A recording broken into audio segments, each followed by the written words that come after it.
Ah, les housses, les housses, les housses, pour nos répliques, tout un programme. C'est vrai que lorsque nous transportons nos répliques d'Airsoft pour aller de chez nous au terrain et du terrain à chez nous, on est censé les mettre soit dans leur carton, soit dans une housse de transport.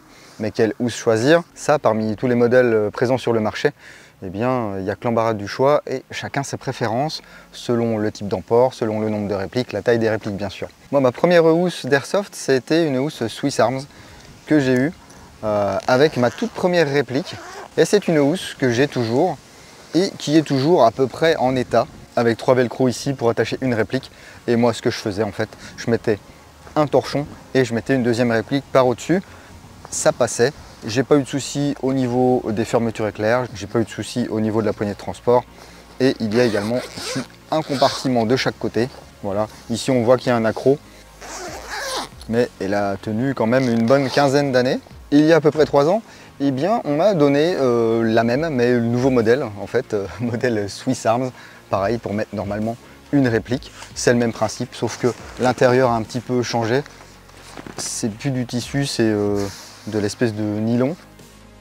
On a toujours les 3 velcro et j'utilisais toujours un torchon pour séparer mes 2 répliques. Donc là encore, j'ai pas spécialement eu de soucis avec, mais la charge maximale que j'ai pu avoir dedans se situe aux alentours de 7-8 kg. Hein. Donc pareil ici, avec 2 poches. Moi ici par exemple, j'ai mes 2 drapeaux de Capture the Flag. Pour l'utilisation que j'en ai, ça va, mais c'est ce manque de séparateur qui parfois fait défaut, parce que le frottement d'une réplique sur l'autre, même avec le torchon, eh bien ça peut faire des petites rayures, des petits éclats de peinture. Ce que je vous propose aujourd'hui, c'est de jeter un œil aux 2 nouvelles housses Swiss Arms proposées dans vos boutiques, et ça se passe juste après ça.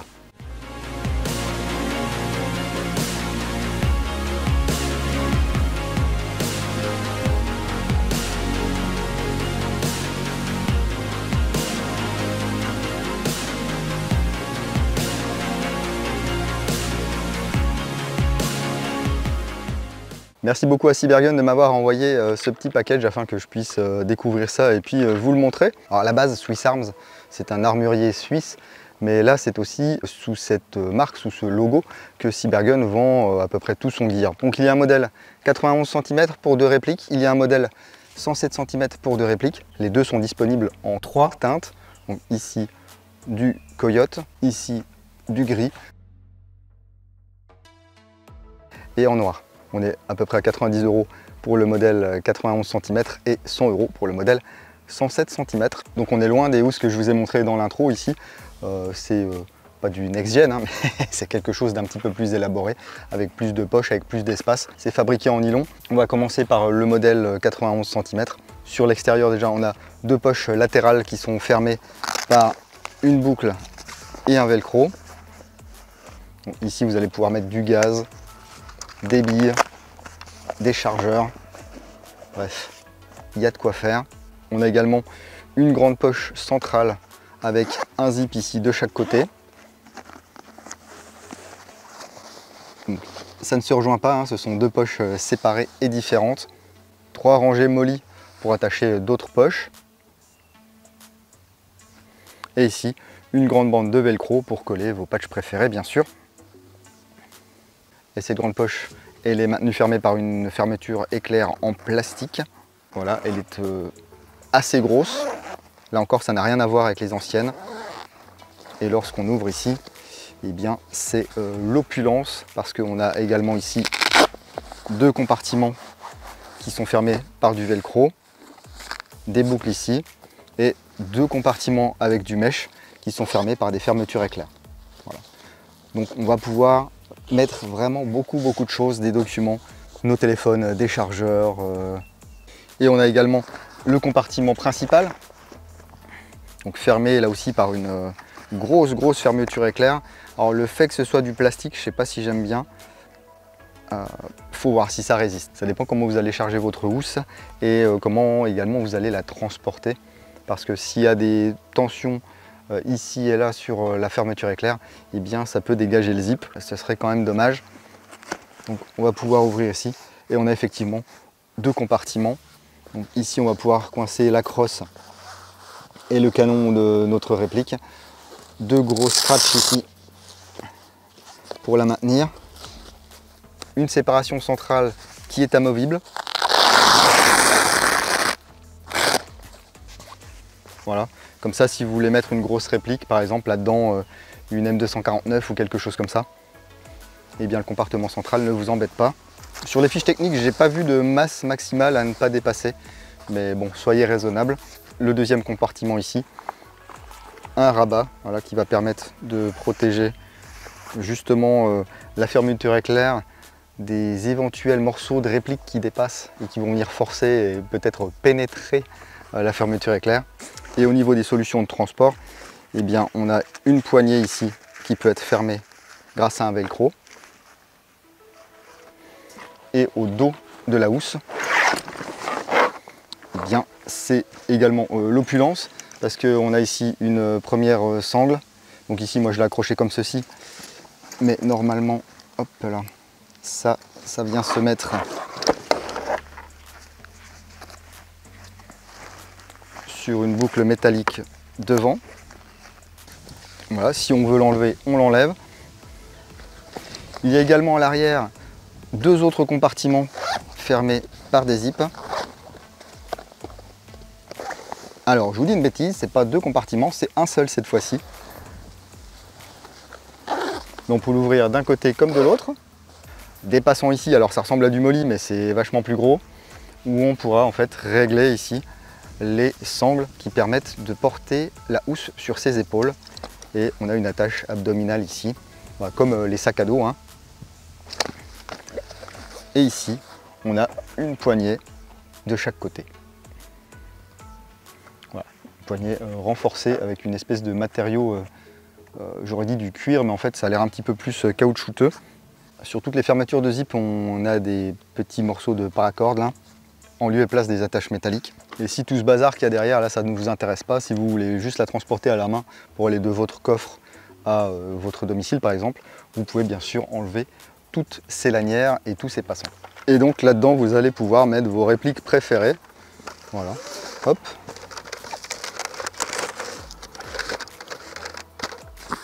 Comme ceci. Bah quoi, faut bien éviter la démonétisation, non? Ouais, je vois qu'il y en a ici qui sont toujours autant premier degré. Donc vous voyez ici, un AK-74, eh bien ça ne va pas forcément passer dans le modèle 91 cm. Alors que tout ce qui est AR-15 de taille courte, voire même normale, ça va le faire. Là ça peut passer si j'enlève bien sûr le compensateur. Donc c'est pas trop un problème. Si du coup votre truc, eh bien c'est les répliques un peu plus longues, eh bien il y a le modèle 107 cm. Donc là on est sur le modèle du dessus, 107 cm, avec une architecture un petit peu différente.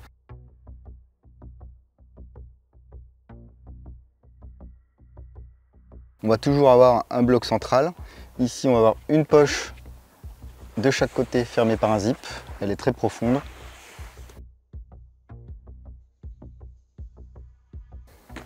Des passants molly de chaque côté. Une poche centrale. Alors ici avec juste un petit emplacement pour mettre un patch.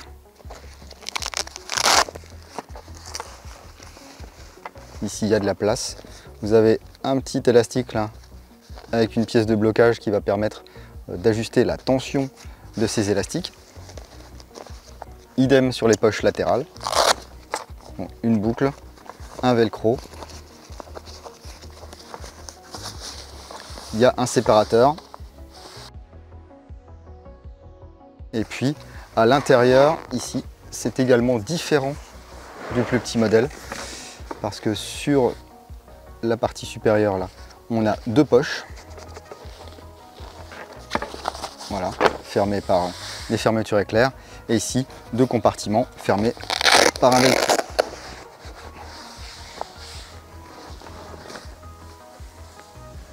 À l'intérieur, un espace pour mettre des répliques un peu plus longues. Et ce qui est différent, c'est que le séparateur ici, il est cousu.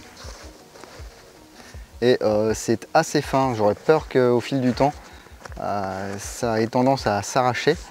Donc là, sur le grand modèle, impossible d'enlever le séparateur sans le découdre ou sans le découper. On a toujours ici la protection pour la fermeture éclair. Et puis de l'autre côté, eh bien, on n'a pas de poche à l'arrière, mais on a la possibilité ici, eh bien, de porter sa housse comme un sac à dos, avec encore ici l'attache de poitrine, deux boucles ici, qui vont permettre éventuellement d'accrocher quelque chose sur le dessous de cette housse. Et là, on va avoir aucun souci à caser notre AK. On a même de la place en rabbin. Donc à part si vous avez des répliques vraiment très longues, type Snipe, SVD, etc. Ici, pour toutes les répliques standards, ça devrait passer. Au départ, mon choix était fait sur le modèle le plus grand, mais il y a un facteur auquel je n'avais pas pensé, c'est la largeur de mon coffre. Ça passe tout juste dans mon coffre, et en vrai, quand je vais jouer, c'est pas souvent avec des répliques immenses. Donc je me suis plutôt orienté vers le modèle 91 cm. Je préfère également sa modularité à celle qui est présentée ici sur le modèle 107. Chacun ses goûts, chacun ses besoins. Dites-moi dans les commentaires quels sont les vôtres. Il y a autre chose que j'ai vérifié, c'est les coutures. Alors, il y a beaucoup de coutures simples, globalement sur les éléments qui ne vont pas subir de stress ou qui ne devraient pas subir de stress. Au niveau des poches ici, on a quand même une couture double. Enfin, c'est une couture simple, mais qui est doublée en fait. Par contre, sur tout ce qui est attache, passe en molly, etc., toutes les coutures sont à minima doublées.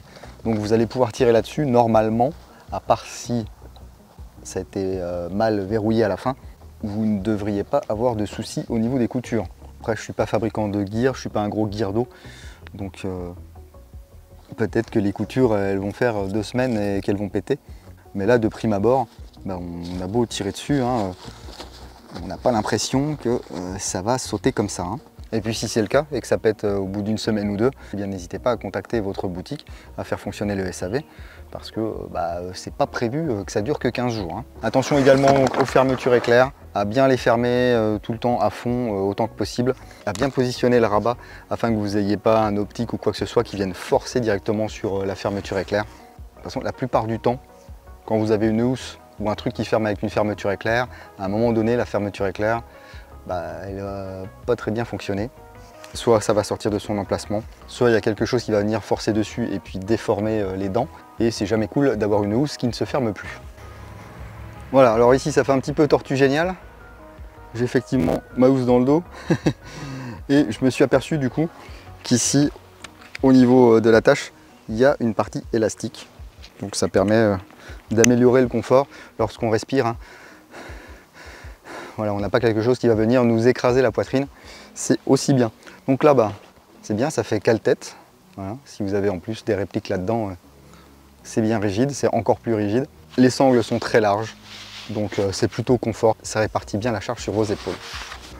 Donc voilà pour ces housses Swiss Arms en modèle 91 cm et en modèle 107 cm. 90 €, 100 €, ça fait une somme pour une housse. Mais à première vue, ça a vraiment pas l'air mal. Il faut voir sur le moyen ou le long terme comment ça va se comporter. Mais j'espère que ça va bien se comporter étant donné que mes pauvres housses à 20 balles que je vous ai présentées là, ou peut-être maintenant elles sont à 40 ou 45 avec l'inflation, mais que je vous ai présentées dans l'intro, eh bien elles m'ont fait des années. Il y en a une qui m'a fait plus de 15 ans. J'ai utilisé celle-ci une paire de fois déjà. Après, je ne fais pas des kilomètres et des kilomètres avec mes répliques. Hein. On a la chance, nous, d'avoir le parking qui est en même temps la zone neutre. Donc on ne bouge pas les sacs. Donc j'ai peut-être transporté ça sur 100 mètres grand maximum. Donc là, je ne peux pas vraiment vous donner de rétex. Si vous avez acheté ces housses et que vous avez eu un souci avec ou que vous en êtes content, n'hésitez pas à commenter. C'est fait pour ça. Et puis si vous avez un souci, dites-nous comment ça s'est passé avec le SAV. Même si je sais qu'il y a beaucoup de joueurs, je ne sais pas pourquoi, dès qu'ils ont un problème sur quelque chose, que ce soit une réplique du gear ou quoi que ce soit, ils ne contactent absolument pas leur boutique. Soit ils mettent ça dans un coin, soit ils le jettent, soit ils vont râler sur les réseaux comme quoi le truc c'est de la merde. Mais on s'aperçoit que dans beaucoup de cas, eh bien, le SAV n'est pas sollicité, donc faites-le les gars. Et puis on ne pouvait pas se quitter sans que je vous parle du tapis de tir Swiss Arms, disponible également en plusieurs couleurs. C'est un tapis qui va, une fois déplié, mesurer 2 mètres par 75 cm de large et qui va vous permettre de ne pas vous salir ou de ne pas trop vous faire mal sur les cailloux ou sur les branches lorsque vous allez faire une petite session de tir. Alors certes sur le terrain ça ne sert pas à grand chose, mais si vous avez une réplique à tester par exemple dans votre jardin ou sur le terrain d'un ami, eh bien vous allez pouvoir utiliser ce tapis. C'est un tapis en nylon qui est fermé par 2 boucles en plastique ici et on va simplement le dérouler. On va même retrouver un œillet à chaque coin si vous voulez justement le fixer au sol et que ça ne s'envole pas comme c'est en train de le faire ici, parce que forcément, il n'y a pas eu un brin de vent de toute la journée. Je m'installe pour faire une vidéo et ça souffle. Oui, normal, le micro. Ouais.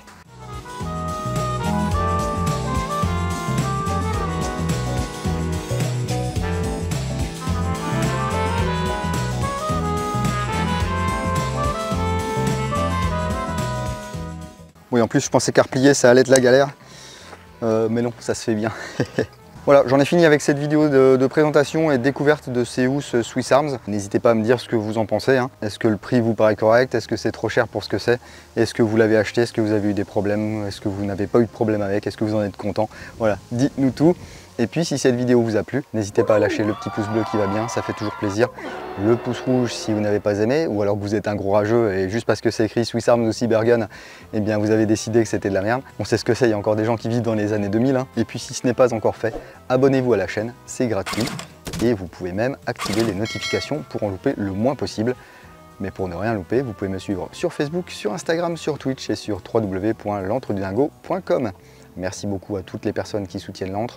Merci à Cybergun, merci à Swiss Arms et merci également aux tipeurs de septembre. Vos contributions vont devenir de plus en plus vitales, mais pour l'instant on s'en sort encore. En tout cas, prenez soin de vous. Si vous allez en jeu le week-end prochain, n'oubliez pas, jouez sérieusement mais sans vous prendre au sérieux. Et moi je vous dis à bientôt dans l'entre du dingo. Bise.